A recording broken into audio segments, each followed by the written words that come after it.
Episode 13. Do that but better. I'm Zach, I'm Eric. and today we are talking about isolation movements versus full body movements. Eric, how have you been? I've been doing well. I think we just got, since we always talk about weather, Yeah, we just got some snow last night into this morning. get out of here. Did you get a lot? I mean, it snowed for a long time, but it rained for like a day before that.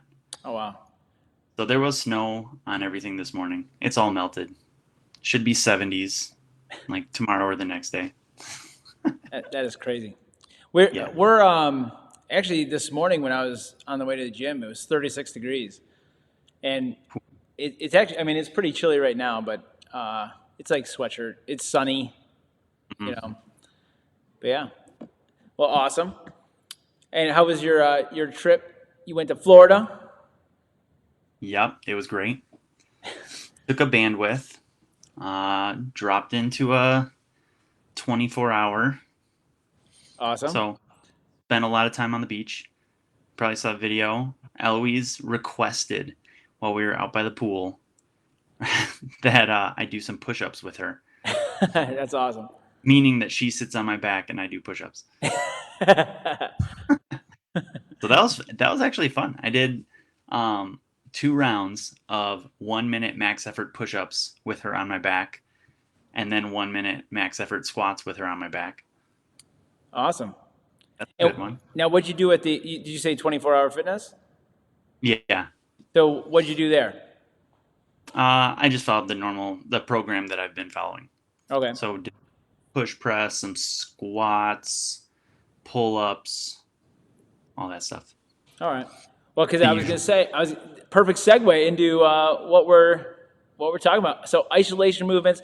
There's a huge swing. Actually, I think there's been a huge swing and just continuously swinging with the idea between or the idea of isolation movements, functional movements, or full body movements. And when I think back, well, actually, I mean, let's even just go through what exactly we're talking about. So, isolation movements. If you think about the Joe Weider uh, era and just all the machines where you're sitting in them and you're doing an arm curl or you're doing a press or um, leg extensions, hamstring curls, and things like that. The normal things that you would see at like a 24-hour fitness or something like that. And then there's the full body movements where you're lifting barbells and dumbbells and kettlebells and all those kind of things. And there, it seems that everyone puts these at, if you do one, you can't do the other. Which Hmm. one's better? And I think that it comes down to what are we working for? Yep. All done. End it. There you go. But yeah, especially in the CrossFit space, I remember maybe 2010 reading articles of people kicking people out of their gym because they were doing bicep curls in the corner, and they're like, "That's not a functional movement, and you guys are out of here because this is the only thing we do," which is absolutely crazy. Because it's like, man, if people are fitnessing, like, why would we care what exactly we're doing or what you like to do in your spare time? It's not like they were trying to do it in a workout or like saying, hey, this is what we're going to do instead. Yep. Yeah, I remember I think you showed me a Men's Health article, and Hmm. it was like the caveman workout, Yeah. and it was like pull-ups, push-ups, I don't know, like hammers, like sledgehammer, hitting a tire. Right. And yeah, I remember being in the gym in college and be like, "Pff, you're bench pressing? Come on. What's even the point?" Right. When are you ever going to do that? Except for when you have your daughter on your back and you're trying to do a push up. Yeah, like why push-ups are okay, bench press is not okay. Right. But yeah, so all these movements, they get a they they get a bad rap. So whether it's isolation movements or your full body functional movements, whatever you want to call them. But so functional movements, like what we're gonna use as functional movements, I'm thinking multiple joint. And so, if you think squatting or deadlifting, these are things that you have to control multiple joints at the same time. You're working on coordination between your joints, maybe core stability. There's a lot of things going on besides just the like a single joint that you're moving. And these originally, I mean, this is what people did. When you look at old strongman, like I don't even know what I wouldn't even say competitors, but like the old strongmen, like exhibitionists, where they're just lifting. It's like he just lifted that from the ground to over his head, and it was like, oh my goodness. And the cool thing about movements like that, so squat, deadlift, pressing, cleans, even pull-ups and things like that. These are things that are basically mimicking real work. And so there's a lot of benefit to them. And when you think about isolation movements, there are benefits to them. So think hamstring curls and leg extensions and bicep curls. These are great for training a muscle, but they're limited in where you're going to see them in life. And some of them you almost won't see them in life. Yeah. Yeah. What I as you're saying that with the strongmen, it makes me think of a couple of those kind of short movies or documentaries that Rogue has put out. Yeah. There was one on like stones in Scotland, maybe. Yeah. And there was one, what was it? It's a certain competition in maybe like Basque in Spain. I think it was called Levantadores. And yeah, it was just like a mining community. And so everyone moved stones, they moved anvils, all these things. And so then they started having competitions. Yeah. It's like, here's our anvil. You need to hit the target above your head. How many times can you go touch the ground and touch the target in however long? Right. Right. And it's a clean and press or a snap every time. But they weren't thinking, oh, we're going to do this movement. That's like, they just had to do that, or like they drag a huge stone. It's got to be like 1,500 pounds. Holy cow. And they chain themselves to it and scoot it across a cobblestone courtyard. Wow. To see who can scoot this thing all the way across the fastest. And it's like, that's because we had to move these stones from the quarry to where they were going. Right. So you can see, you start to lose the forest for the trees when you just look at, we're doing snatch, we're doing squat, like this is the movement. But you gotta like zoom out and see like, why are we doing this? How does this apply?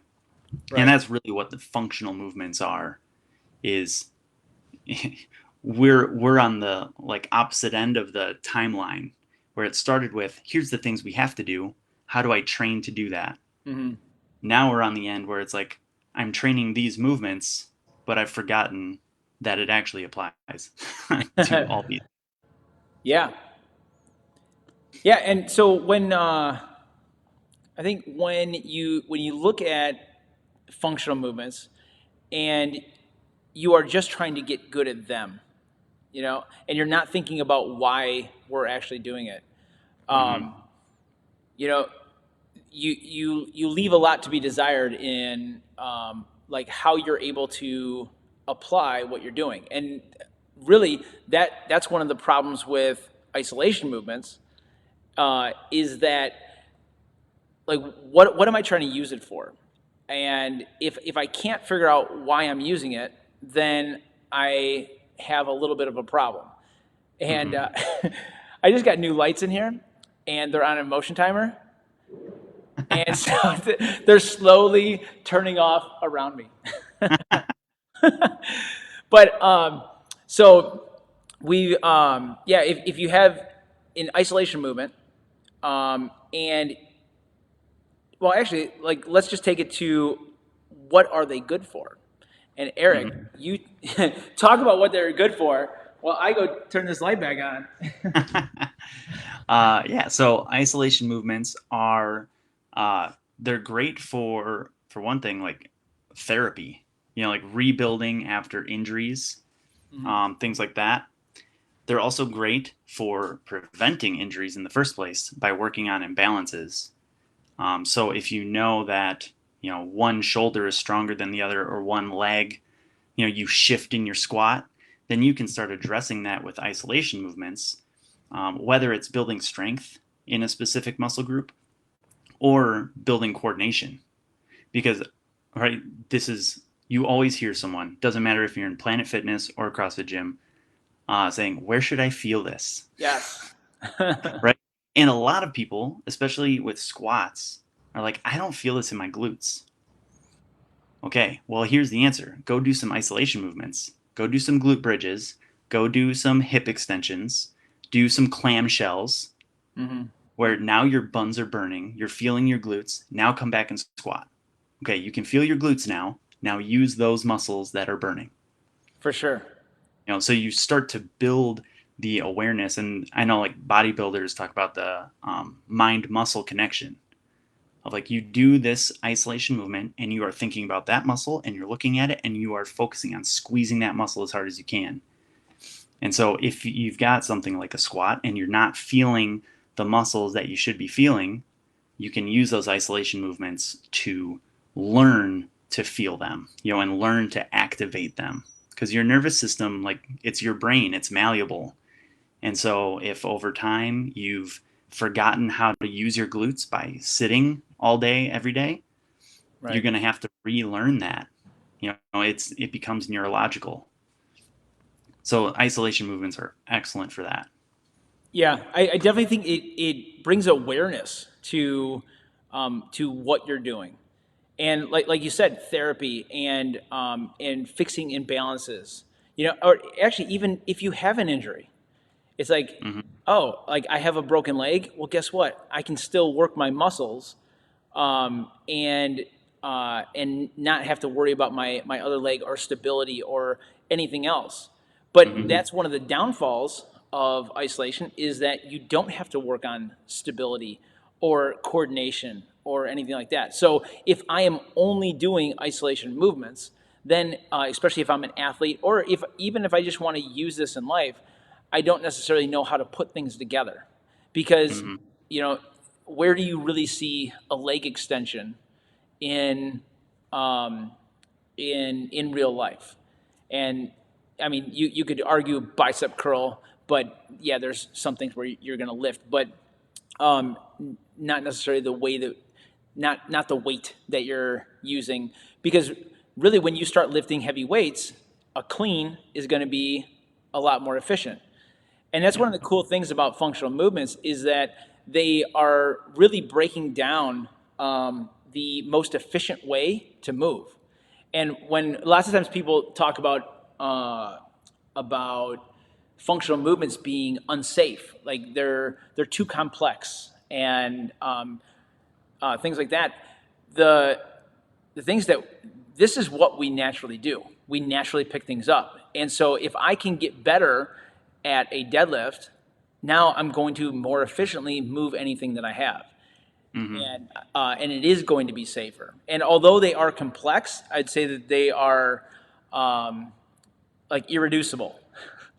Yeah, So that's exactly the word I was thinking right, of. it's like, all right, this is what you need. These are the steps that you need.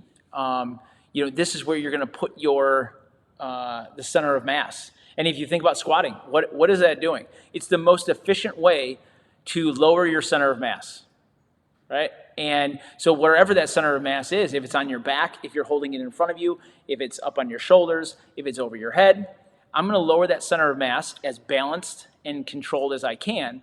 So what would I have to do to set that up? Hmm. Yeah. Yeah. And, they, again, thinking of like the neurological development, it it is like putting a puzzle together. Mm-hmm. Like you will not see a hamstring curl in life, like ever. you know, and I was thinking about this recently because I heard Joe Rogan was talking about the monkey feet. Have you seen these? No. So it straps onto your shoe and it's got a clip on the bottom that clips onto a dumbbell. Oh, I have seen that. So you can do like whatever, you can do hamstring curls or leg extensions or whatever. And he was saying like, man, I thought my legs were strong, but like doing hamstring curls with a dumbbell like that was brutal. And I was thinking like, okay, your hamstring, I'm gonna go into anatomy, but it's a two joint muscle. Mhm. So it crosses your knee, the back of your knee, and your hips. And so it can extend your hips. So like if you're like kicking behind you, extend your hip, and it can flex your knee. But you almost never flex your knee maximally like that. You flex your knee when you're running and lifting your foot up, something like Yeah. that. Um, but if your hamstring isn't working the way it should be, then you can start to again like build that brain connection with that single muscle. But then you have to build the brain connection of coordination of putting it together with everything else in sequence. So I don't know. I'm thinking like the two different types of movements both build the neurological side from different angles. Like first you build the direct connection to the muscle, and then build the connection between all of the muscles. And Yeah. so if you're only doing one, you're going to miss out on the other. Interesting. So So now, are you would you recommend then doing the isolation before learning the functional? not necessarily. I would Oh, say well, I mean, this is like warm-ups, right? yeah, you use activation exercises in your warm-up so that you build that mind connection of the specific muscles you're planning to use in your workout, for sure. and then you put it all together in coordination with your functional movements, your big lifts of squat, deadlift, cleans, whatever. Right. And yeah, I think that's, especially you start, let's say even just like lunges or something like that, finding those asymmetry, you go, oh man, now when I'm doing a full squat, now I can start seeing that, oh man, my one side is a little bit different, and I'm starting to notice my asymmetries, and now I can actually start working on them and Hmm. getting more of a benefit out of the functional movements. Yeah. Yeah. Yeah. So one of the nice things about like isolation movements is there is a low barrier to entry. It's very easy, and that's why you're going to have your 24-hour fitness and all that. Yeah, here, just move this, Right. put it right Here's the here. It says you should feel it right there. So Right. feel it right there. But one of the problems with these things is that you're you're really missing a bit of the benefit out of a full body movement. And if you think about the difference between movements like a squat, deadlift, pressing, or let's even say like a push press or a jerk, where you get to go a little bit heavier, and the amount of impact that it has on your body, right? And so we're causing neurological adaptation, and this is where you really get benefits in fitness. Because if you think about the movements that we're calling functional movements, right? Multi-joint, large movers, right? These things are going to adapt us in whether it's like strength, right? Coordination, agility, balance. And when you start thinking of, and even if you throw in like running and stuff like that, and you go, all right, how about speed? How about endurance? And like these are the 10 general physical skills of fitness. And which one of those would you not benefit from being a little bit better at? And now when you look back at the isolation movements and you go, all right, I'm going to do some curls and maybe some like wrist curls, right? And really wreck those forearms. And what exactly am I working on? And yeah, you're going to get some strength. But you're probably not going to get as much coordination, agility. Even just think about your heart rate when you're doing a set of 10 back squats versus a set of 10 hamstring curls, even if they're really heavy. The difference is like astronomical. Mm-hmm. And so if you're really looking for getting more bang for your buck, right? Functional movements are going to be the way to do it. Yeah. Yeah, totally. And even, I'm thinking of in terms of like when you see someone and you're like, oh wow, they're a natural athlete. Mm-hmm. It's that coordination. It's that everything is working together, and you can see when someone sticks to isolation movements, and even in the way they walk or the way they run, you see them like jogging for cardio, and you're like, holy cow, like this person is like all over the place because you're training everything individually and haven't put it all together. Right. So yeah, that I think is the biggest benefit of functional movement, is getting everything to work together. Yeah. Yeah, and your multi-joint movements are going to have universal motor recruitment patterns. And so now we're going quarter extremity. So if you think going from your middle, belly, butt, abs, all that kind of stuff, and moving out. So if you think about throwing a punch, it's going to go hips, shoulders, arms. And now if I'm going to do a push press, it's going to go hips, shoulders, arms. If I'm rowing, right, it's hips, shoulders, arms. And everything that I do now, throw that into something else. Like you're going to be baling hay. And it's like, all right, drive, boom, and then shove it over your head. All these things, we can start applying these things, and we're doing real work, and we're coordinated, we're balanced. Especially, once again, if I'm baling hay, and I need to get this up on the truck or whatever the heck it is. Now, I don't bale hay that often, although I did do it one summer, strangely enough. If you are doing this stuff, you're going to be seeing those patterns. Man, throwing a baseball, swinging a bat, all the same stuff. When you start seeing people who don't understand these motor recruitment patterns, you're like, what in the world are they doing? They're swinging with their hands, Yep.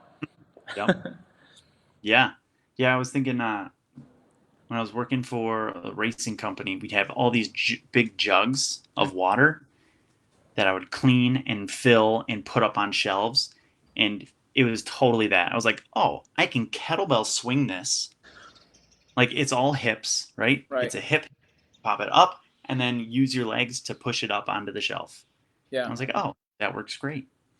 Right. When I was doing like a work share on a farm, we had to move these calf houses, and I was on my own. I'm like, how do I do this? I could get inside, get under it, do an overhead squat, and carry it. Now it's like an overhead yoke carry. Did you say a calf house? Yeah. What is that?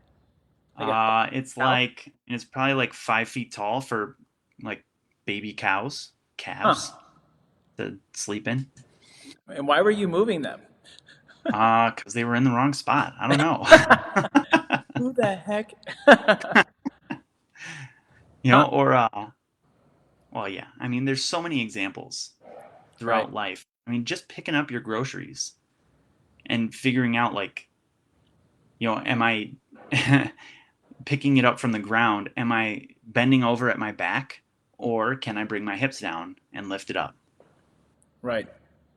Super like getting your bike up onto a hook. Are you just doing a curl and a press, or can you use your whole body, use your hips to drive it in that like core to extremity movement? Right. It's all the same. Yeah, and just like you were talking about, especially with the bike, and it's like, oh, with a bike, yeah, maybe you are just curling it and then pressing it. But on the other hand, as soon as that bike is too heavy, you are all of a sudden you're going to start using your hips. And actually, that's one of the things I love about the push press the most is I think that it's it is so everyday, right? So it's just hip drive into shoulders and arms, and it is like the most natural thing that you can do because whenever somebody's trying to press something heavy, and if you tell somebody to do a strict press, they go for a push press every time because they're like, I can't, like I don't want to use my arms, and we almost forget that when we're moving. Yeah, totally. Push press and hang clean. Yeah, I feel like you can do those two. You can do pretty much everything that you want to right. in a with a solid motor pattern. I like that. Yeah, Because it's yeah, always picking up something heavy. yeah. But yeah, when you go back to um, which movements to use, all right. So, we've said a little bit about where you might use each one, but let's give a little recap. So, isolation movements are fantastic, and you know what? I think that one thing that we didn't really mention too much is just bodybuilding, right? So, if you're looking to just grow that muscle, this is a very great way to do it, all right? Because you can specifically work on that muscle.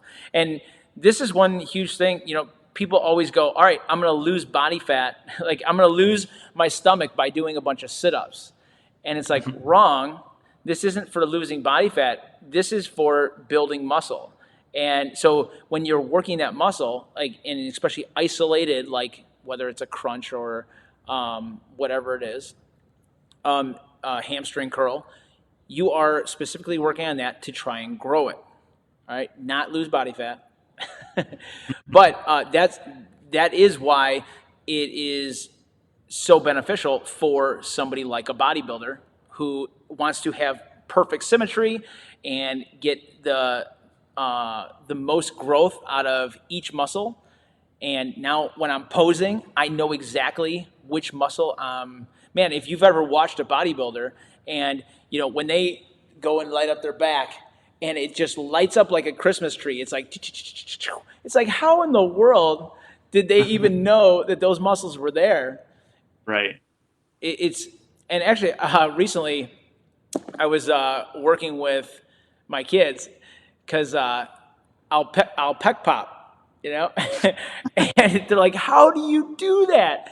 Because you can, you're sitting there not moving, and so we were working on just flexing your pecs, and just doing things like squeezing it, like pushing your elbows in and pushing your hands together, and all of a sudden they're like, "Oh, like I'm starting to feel how that works," but they were never able to turn that on before.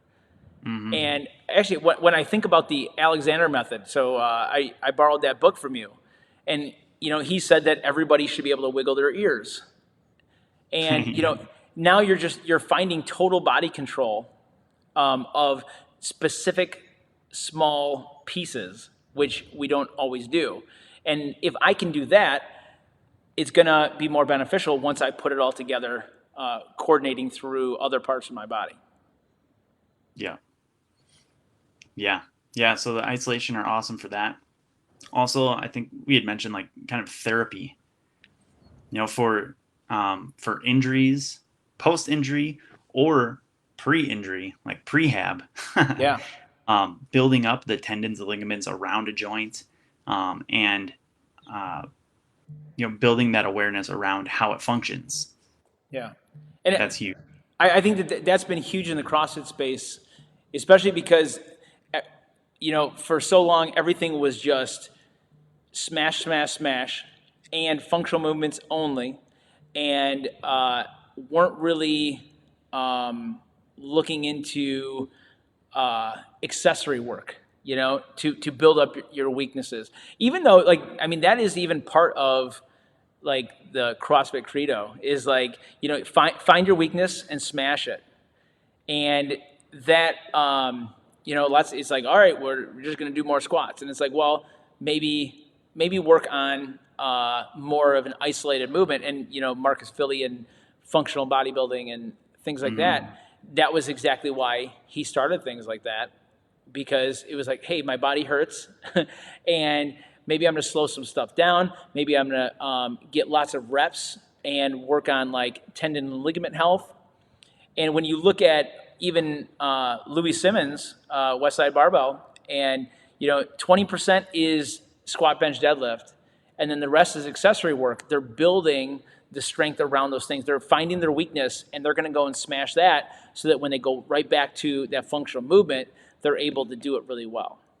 Yeah. So yeah, like you said, finding those asymmetries, imbalances, and prehab, rehab, and especially with them, it's like, hey, I want to make sure that this weakness is really strong, so I don't get hurt, and I can keep doing it for a long time. Yeah. Yeah. I mean, how many people do you hear have some nagging knee pain or shoulder pain or whatever from years ago, and they're like, oh yeah, it's always like that. Like, Yep. you could do something. And it's super simple. Yeah. Have you had any things like that that you've been working on that have been nagging pains? Yeah. So just recently, my knee started like doing the Rice Krispie sounds. So I have started. I actually saw a video from what is it called? Squat University. Yeah. I always forget the name, but he was showing one working with the strongman, world's strongest man that he works with, and it was like he was talking exactly to me. Yeah. The exact, like the guy's squat. I'm like, oh, that looks like my squat. And then so I've been working on my ankle rotation this way, with some like banded distraction on my ankle, and then putting a band under the knuckle of my big toe and pulling it sideways. Oh yeah, I've seen that. So you have to push it down with that knuckle, and then like lunging or squatting with that. That, man, makes such a huge difference. Awesome. It's made in my knee and my hip. Yeah. I've recently been going back to a lot more ankle mobility and hip stretches, because I feel like my left hip has like always just been on and again, off again, causing my knee to hurt. And yeah, again, just working on just small things to make sure that that my hips are loose before I'm squatting. And same thing with making sure that my knee is just properly warmed up. So a little bit of just like foam rolling and things like that around like the quad, because all that sort of gets tight. But yeah, that was just one of those things that kept on popping. And I was like, you know what? I'm sick of that. It shouldn't be that way. And I feel like when I first got into CrossFit, Kelly Starrett was just so on the scene that nobody did a workout without grabbing a band. It was like a band, foam roller, lacrosse ball, and like everyone showed up at least 10 minutes early because they had their own little routine. And it was like, let's do as much. You have to do mobility. And now I feel like it's fallen away a little bit and has become more of an afterthought. Yeah. Yeah, and even I do most of my work here in the bedroom, and I have bands hooked up on the bed frame so that I can, I do a lot of rows every like hour or so. I'll do like 50 rows with a band on each arm, and I can do tricep extensions and some curls. I can hook it around my waist, do hip extensions, and squats with that. Like, just having it handy. I've got my foot on a lacrosse ball as we speak. It just stays under the desk. Yeah, actually, I think that's one of the great benefits of those isolation movements, is that you can do them almost anywhere. So if you're looking for a quick, whether it's a little pump or even just moving without having to, get on stretchy pants so that you can squat or Yep. anything like that. It's like, dude, you can do it absolutely anywhere. Yeah. Yeah, you Actually, should. on planes, I'll take a band and just do little movements and things like that, just to keep moving because I go crazy sitting on a plane for that long. Yeah, I'll do like a wall sit in my seat, just like hike myself up and push against it. So then you're walking off the plane with like giraffe legs. That is awesome. Well, awesome. I think that's pretty good. So functional movements, full body movements, use them. And to me, I think that those are your go-to. If you're looking to really make progress in like I said, any of the 10 general physical skills of fitness, so being more coordinated, faster, stronger, these are going to be your bread and butter. And isolation is going to be great for fixing anything that you might be messing up. It's going to be great for building specific muscle groups, finding like awareness around the a specific muscle group. Like if you're not using it very well, any kind of prehab rehab, it's going to be super beneficial. Did I Yeah. miss anything, Eric? Activation. There you go. Yeah. Yeah, so really you could think like isolation movements are your warm up and your like finisher or cool down, and the functional movements are the core of your workout. I like it. All right, you guys. That is Do That But Better. We're going to be back next Tuesday, 2 o'clock. Hope to see you soon. See you there, Eric. All right, see ya.